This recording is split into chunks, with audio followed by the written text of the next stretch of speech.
নদীটা দেখতে পারতেছেন, এই নদীটা হচ্ছে গিয়ে বংশাই নদী। বংশাই নদীর মাঝখানে যাতায়াতের জন্য বাঁশের পুল দেওয়া হয়েছে। এই বাঁশের পুল দিয়ে মানুষ যাতায়াত করে। আর এটা হচ্ছে আমাদের ক্ষেত।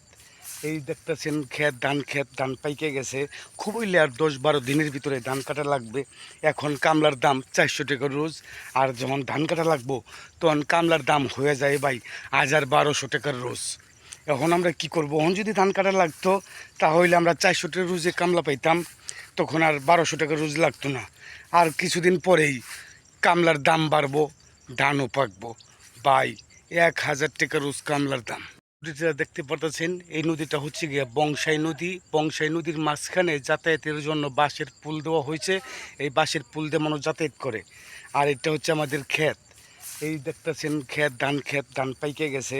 খুব হইলে আর 10-12 দিনের ভিতরে ধান কাটা লাগবে। এখন কামলার দাম 400 টাকা রোজ।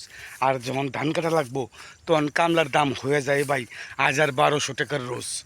এখন আমরা কি করব? এখন যদি ধান কাটা লাগতো তাহলে আমরা 400 টাকা রোজে কামলা পাইতাম, তখন আর 1200 টাকা রোজ লাগতো না।